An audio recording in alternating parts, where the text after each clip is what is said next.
Assalamualaikum warahmatullahi wabarakatuh. Salam planter petani sawit Indonesia. Salam tandan berduri. Sahabat tani sekalian, berjumpa lagi kita pada kesempatan kali ini. Dan mudah-mudahan sahabat sekalian dalam keadaan sehat. Dan saya selalu mendoakan mudah-mudahan dikaruniai buah sawit yang selalu melimpah. Dan bagi sahabat-sahabat yang baru mau mulai berkebun sawit, mudah-mudahan selalu semangat ya. Dan di sini saya akan berusaha untuk berbagi pengalaman cara tentang berkebun sawit. Dan seperti biasa pada kesempatan kali ini saya akan sedikit berbagi pengalaman, dan tema kita pada kali ini adalah penyebab sawit tidak mau berbuah. Namun seperti biasa, bagi sahabat-sahabat yang baru saja menemukan channel ini, silahkan di subscribe agar bisa mengikuti perkembangan dari channel kita selanjutnya. Dan kalau dirasa video ini bermanfaat, silahkan dibagikan kepada sahabat-sahabat tani yang lainnya agar manfaat ini bisa lebih banyak tertular. Sahabat sekalian, ada yang menanyakan kepada saya, sahabat ya, kebunnya itu sudah dirawat dengan baik, sudah diterbas, juga rutin di pruning, namun kebunnya ini kurang berbuah ya sahabat ya, atau bahkan juga pohon-pohonnya itu banyak yang tidak ada buahnya gitu. Paling buah itu satu pohon 1, 2 atau seperti itu. Dan ini akan coba kita bahas pada kesempatan kali ini. Dan menurut yang saya perhatikan, penyebab sawit yang tidak berbuah seperti ini padahal sudah dilakukan perawatan, itu penyebab yang pertama, coba sahabat tani sekalian itu dicek ya, diperhatikan di sekeliling kebun sahabat ini banyak nggak pohon-pohonan yang tinggi. Jadi kayu-kayu yang tinggi itu sangat mempengaruhi dari tanaman sawit kita, karena pohon yang tinggi itu nanti akan membayangi tanaman sawit kita, yang menyebabkan sawit kita teduh sehingga pencahayaan matahari itu kurang maksimal. Dan ketika pencahayaan itu tidak maksimal, maka sawit kita nanti akan kurang buahnya ya sahabat ya. Jadi solusinya adalah kita harus menghilangkan pepohonan yang membayangi tanaman sawit kita. Itu yang pertama.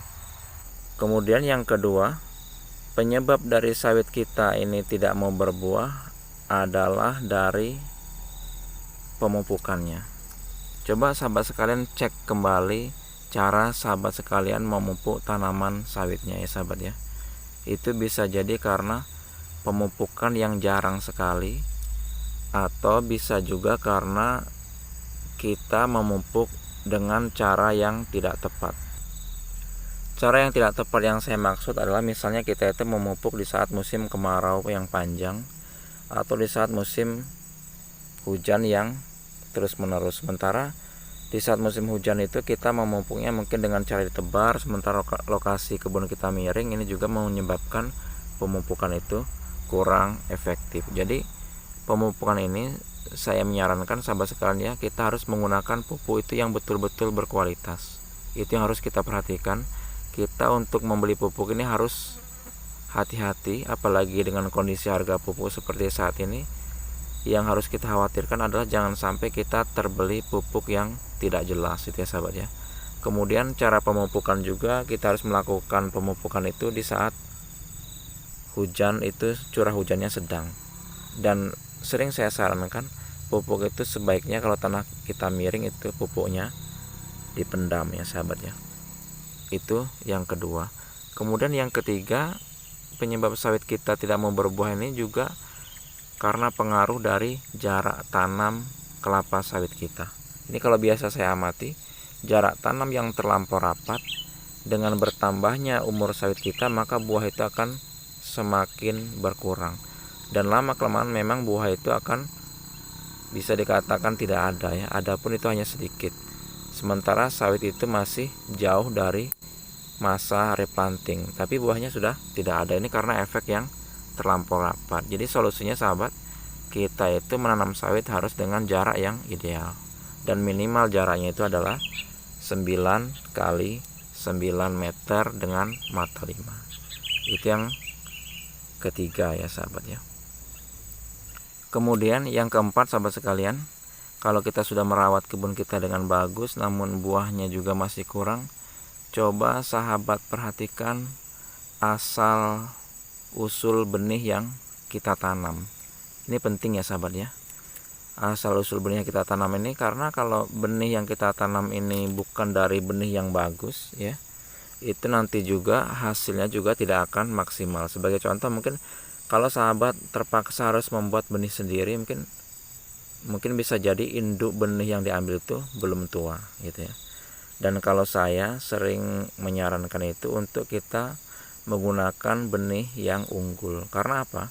Karena sawit ini sekali tanam fungsinya itu puluhan tahun ya sahabat ya. Jadi jangan sampai kita rugi nanti sebelum masa replanting sawit kita sudah hasilnya berkurang ya sahabat. Jadi saran saya kita menggunakan benih yang unggul. Jadi dari kesimpulan video ini dapat kita simpulkan ada 4 penyebab kenapa sawit kita ini kurang buahnya. Penyebab yang pertama itu adalah di kebun kita ini banyak pohon-pohon yang tinggi. Jadi banyak membayangi tanaman sawit kita, dan solusinya harus kita hilangkan tumbuhan yang membayangi sawit kita. Yang kedua, itu bisa jadi karena kurangnya pemupukan atau pemupukan yang tidak tepat. Maka kita harus perhatikan cara kita melakukan pemupukan, dan di video saya ini banyak cara-cara untuk melakukan pemupukan. Dan yang ketiga, jarak tanam itu harus ideal ya sahabat ya, itu minimal 9 kali 9 mata 5. Kemudian yang keempat, benih yang kita tanam harus benih yang bagus. Itu sahabat ya, mudah-mudahan video ini bermanfaat. Saya akhiri, assalamualaikum warahmatullahi wabarakatuh.